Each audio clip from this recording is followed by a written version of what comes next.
This is the IELTS listening test.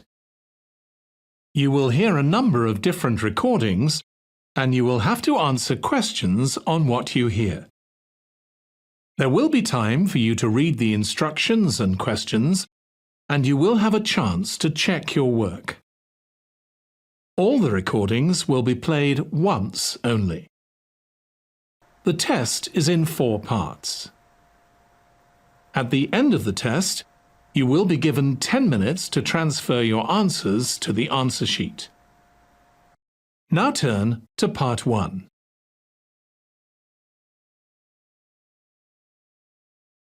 Part 1. In this section, you will hear a conversation between a tourist and a travel agent. The tourist wants to book a holiday. First look at questions 1 to 10.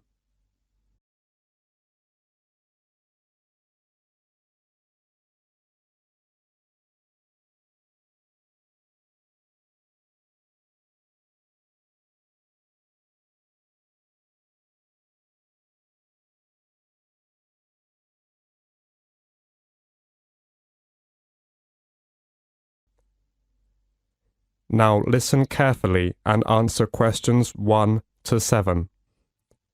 Hello, you're through to Dreamtime Travel. This is David speaking. How may I help you? Hello, I'm calling to book a holiday. Great. May I have your name, please? Yes, it's Anna Sharp. Sharp. S-H... Like a knife? Yes, but with an E on the end. And Anna is with double N. Right. Thank you, Anna. Now, we're delighted that you've called us. Can I ask where you heard about us? It was your advertisement in, one of the magazines. Was it Dazzling Destination? Yes, that's the one. Good. Thank you. It's useful to know. Of course. And did you have a particular holiday in mind, or was it a general inquiry? I think I've chosen. I like the one called Amazing Singapore. The right destination. And the prices seem reasonable. Right. Now was it for yourself only, or? Oh no. I want to go with my family. So there would be 5 of us going. Okay. Now, there's a choice of dates, as you know. Yes, I think. Well, we've got to back by the end of September. So if we say going on September 15th, that would be fine. No problem. And you can also choose the length of your holiday. Which one would you prefer? 4 days, 1 week, or 2 weeks? We thought fortnight would be great. You see, enjoying a tension-free holiday, to get away from it all. Yes, and you do need to have insurance. Uh-huh. We've 3 levels. Standard, Super, and Super Plus. Standard seems a bit basic. Let's say Super. That should be sufficient. Fine. Before the tourist gets further information, you will have another chance to look at questions 8 to 10.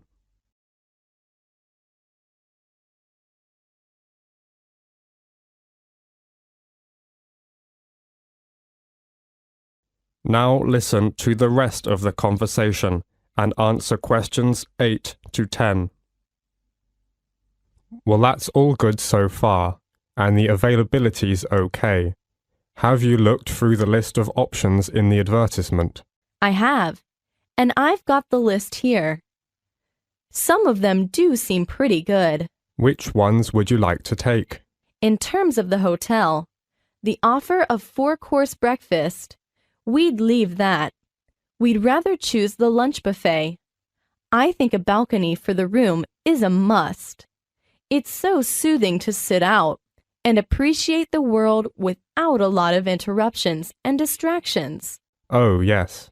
And then the trips. I think I'll pass on the beauty therapy. I never really enjoy the spa, and golf isn't really my sort of thing. To be honest, any more than tennis is. Uh-huh. But I like natural things. So I think the night safari would be fun. You know, seeing animals in almost every enclosure. You can see them as they go about their business. In some enclosures, you are actually in with them, and that will be amazing, isn't it? Yes, I would think so. And then, in terms of getting out of town, lying on the soft beach under beautiful sunshine, or walking through the coconut plantation under the blue sky. How wonderful! I definitely wouldn't want to miss that. I understand. Okay, well, that's all we need for the booking at this point. Just a few details for you, and then we'll check the payment.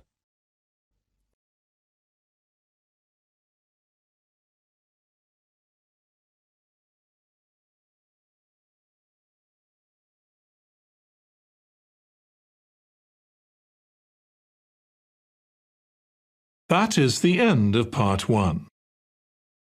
You now have 1 minute to check your answers to part 1.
Part 2.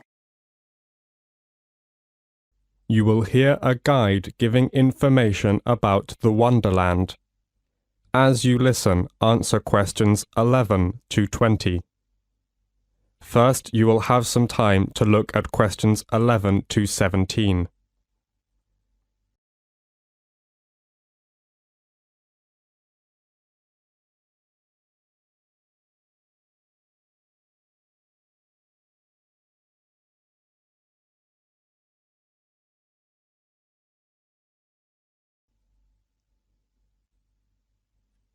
As you listen, answer questions 11 to 17. It's nice to see so many of you here. Before letting you roam about on your own, I'm going to give you a brief account about Wonderland, our facilities and activities, and the exhibitions we have coming up. I won't keep you long, okay? For most of what we have to offer here, you can just turn up with your party. There are a couple of activities which we ask you to book a week in advance. We only have artists that you can watch sculpturing at certain times, so we need notice of your coming for that. Another activity requiring at least 7 days' notice is the dance workshop. Again, it's a question of organising the staff at this end. But the video, you work yourself, so that's available any time. Another activity which you take part in is the Stars Firework Experience. But that's a question of the weather, which of course we can't control. Speaking of weather, we run a reduced range of facilities in the winter months. The cafe and the shop provide welcome shelter from the cold and rain. I'm afraid Jungle Puppet Carnival doesn't run in the winter, so the Fantasyland is closed then. And exotic plants in the greenhouse are kept indoors for warmth during the cold months, so that doesn't operate either. The adventure playground does though. Make sure the children are wrapped up well. Okay, now we run a program of exhibitions through a year, so I'll tell you about the next few. Our current exhibition, Local Lives, ends on 26th August. And then one called Art of Animation starts on the 28th of September. This includes all the important basics of creating animations that dazzle and entertain. We're sure you will love the chance to enliven your design. Next, we're running an exhibition called Dreamy Chocolate Plant, and that will open on the 18th of October. There will be pictures and videos depicting chocolate making process. And there's a chocolate corner for everyone to taste the chocolate from Belgium for free. Following on from that exhibition, we're putting on a show called Dazzling Shine. This starts on the 12th of December and includes hundreds of diamond design photographs. Q&A and prize draws will accompany the show, with the exciting prize of a trip to Europe or a diamond. So, make sure to go to at least one of the exhibitions. Now the guide goes on to show the exact location of some places. Look at the map below and answer the questions 18 to 20.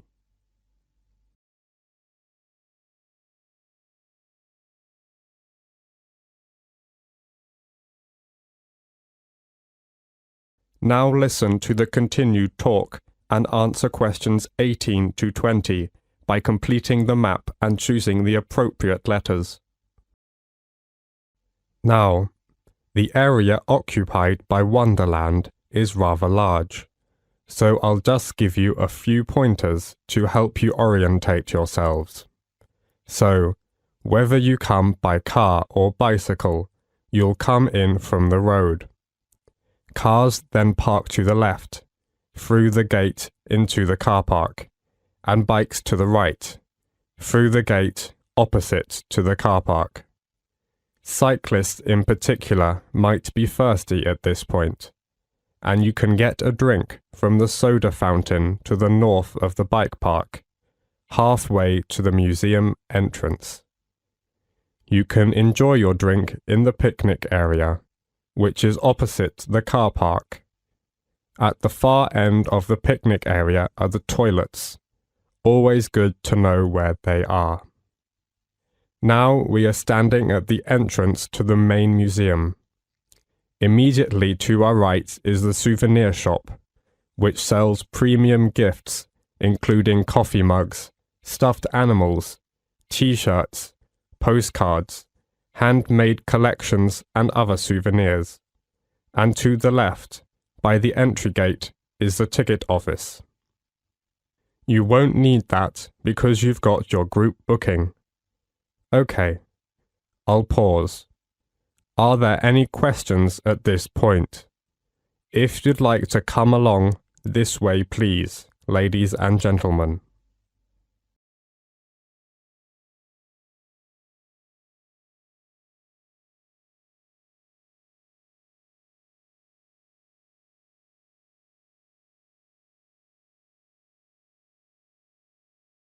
That is the end of part 2. You now have 30 seconds to check your answers to part 2.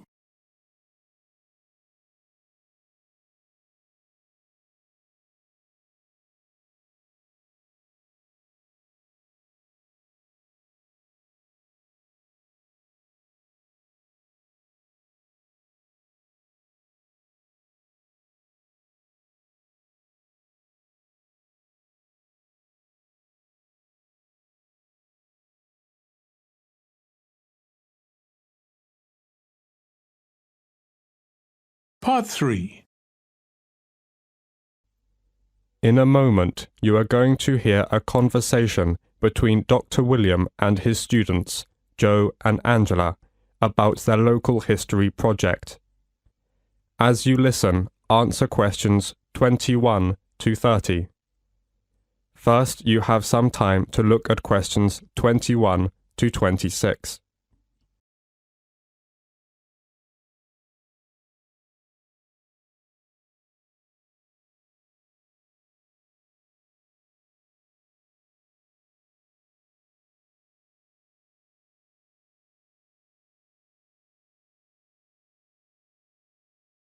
Now, listen carefully to the conversation between Dr. William and his students and answer questions 21 to 26. Hello, Joe, Angela. Hello? Hi. So, how's the local history project going? Are you making good progress? Yes and no. Oh?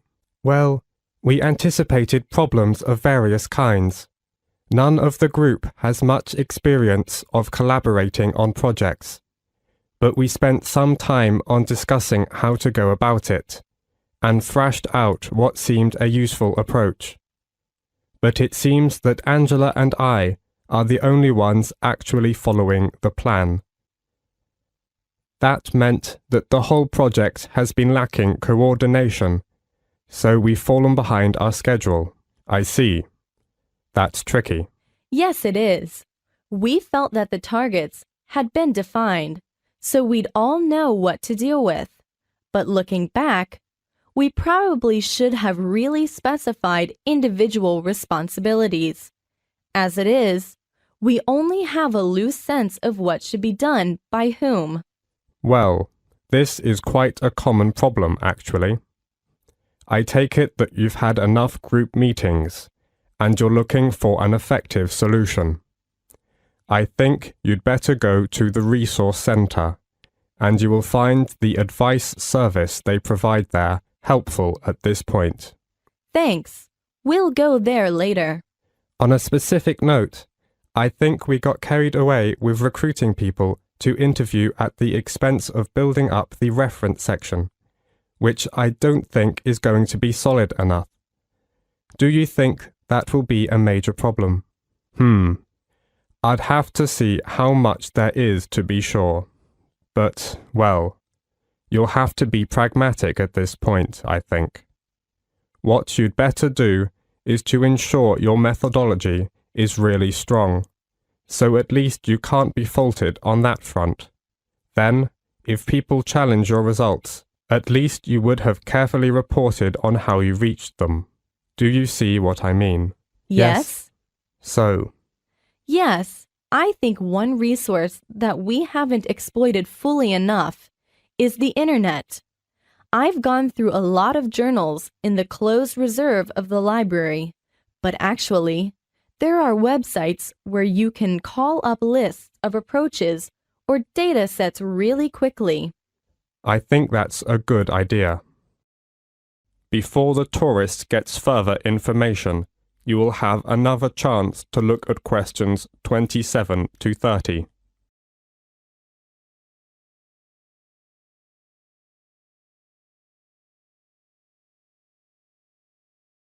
Now listen to the rest of the conversation and answer questions 27 to 30. Now, let's think about the field trip, and at least make sure that it goes as well. You're going to Cambridge on the 23rd? The Wednesday, yes. And on day 1, you'll take the morning flight and then get settled into the hotel. Uh-huh. But you need to get down to work after lunch, of course. Now, I've arranged for you to have a look at some useful visual materials, especially photographs, old magazines, and newspapers, which are in an exhibition called History in Pictures in Fitzwilliam Museum. That sounds like a good starting point. I went to the Darwin exhibit at the Fitzwilliam Museum at Cambridge last year. It was absolutely inspiring. It couldn't be better. The staff was very professional, and the exhibit was brilliantly presented. Yes, indeed. There are quite a lot on show, so that'll occupy most of the afternoon. Then, the following morning, I want you to go and talk to Christopher Andrew, the history professor of Cambridge University. Of course, don't forget to take a tape recorder with you so that you can replay and recall with perfect clarity what was said later on. And make sure to have our questions ready. Indeed. Okay. And the afternoon is free for you to wander around, get the feel of the place, and soak up the atmosphere. Do some sightseeing. As you wish. It's a beautiful city. But it's back to work on Friday morning. Walk around the central area. You know, Trinity Street, Market Square, Great St. Mary's Church. I'm getting maps ready for you from different periods, and your task is to compare those with the makeup of the city today. Make notes on how the city has changed over time. You know, what's grown up, what's gone, that sort of thing. That sounds so interesting. I hope the weather's good. Yes. And in the afternoon, I want you to think about producing your own records. Follow the format of the ones in the City Library archives. The history of the castle is an indispensable part of the city's development. So don't forget to take a digital camera with you and get some nice pictures. Try your best to reflect the relation between the buildings and the surroundings. We'll do our best. And when will we travel back? That's up to you.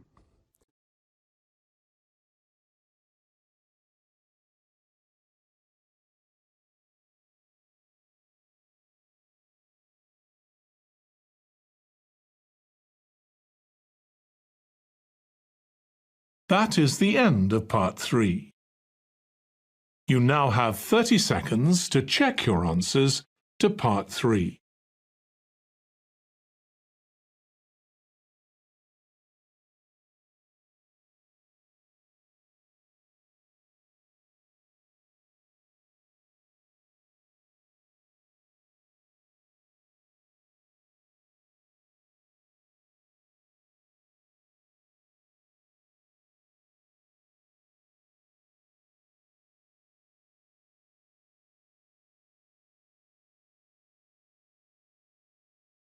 Part 4. In a moment, you're going to hear a talk about the differences between wasps and bees. As you listen, answer questions 31 to 40. Before you listen, look at questions 31 to 40.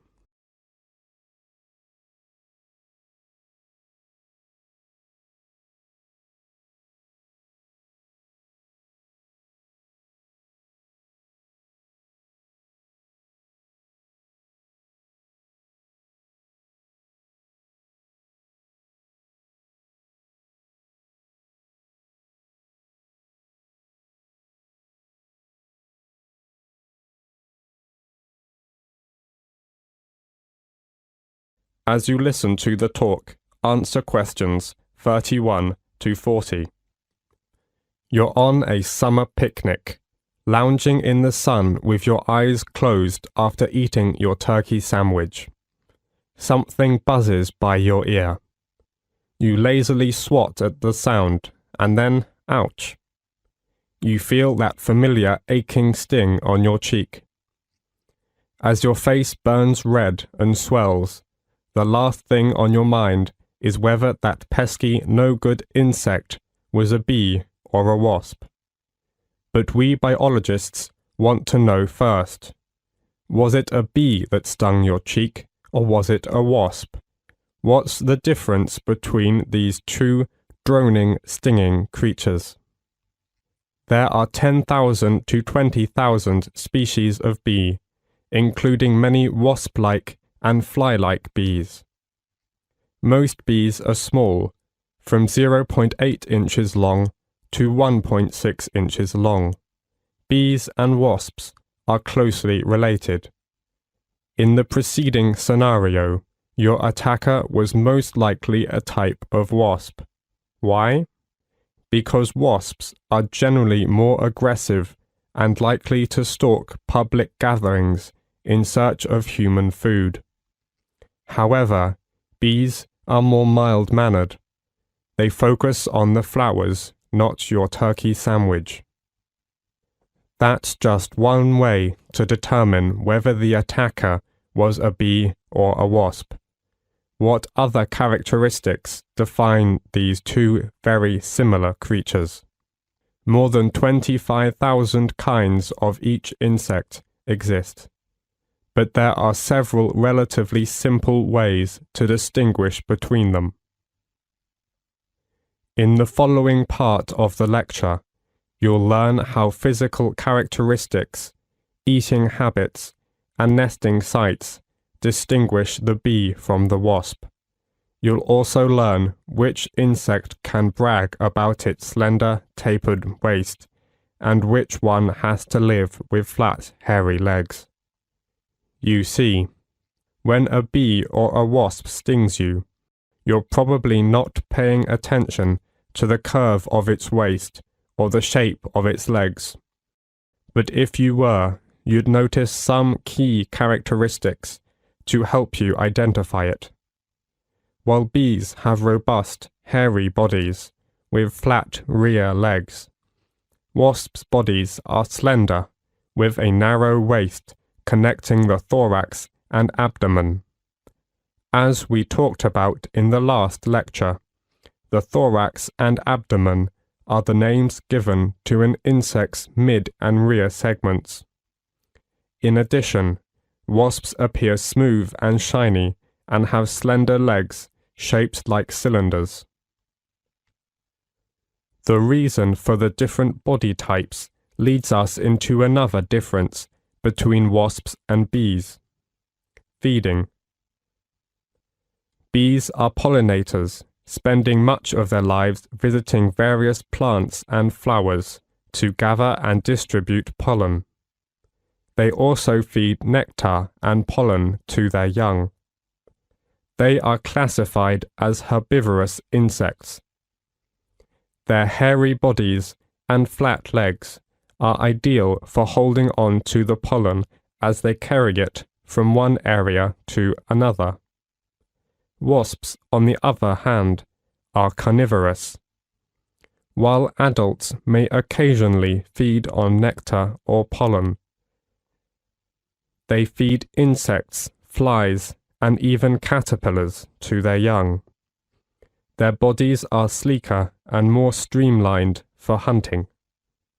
If you're lucky enough, or unlucky depending on the situation, to find one of these insects' nests, it will help you in identifying bees and wasps. Bees build their nests out of wax cells that they stack on top of one another. Most honeybee nests are manufactured, but other bees make their homes in tree cavities, buildings, or even holes in the ground. A wasp's nest consists of one or more rounded combs made of papery pulp. The wasp makes this pulp out of chewed-up fibers and its own saliva. Wasps tend to build in hidden, out-of-the-way places, like under decks or in remote crevices. The final difference between wasps and bees answers that age-old question. Do they die after they sting you? Both bees and wasps inject their venom with a stinger attached to their bodies. Wasps and most bees can pump the venom into your skin, remove the stinger, and then fly away. They are predators, and for most of the time, they sting to prey. The honeybee's stinger, however, is barbed and it sticks in your flesh. When the honeybee tries to fly away, her stinger won't budge. Instead, it rips from her body. Since the stinger is attached to the honeybee's digestive system, she eventually dies from the trauma.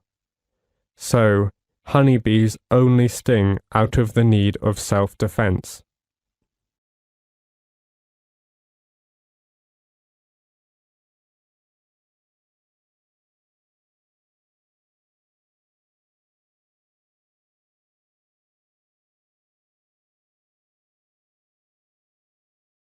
That is the end of Part 4.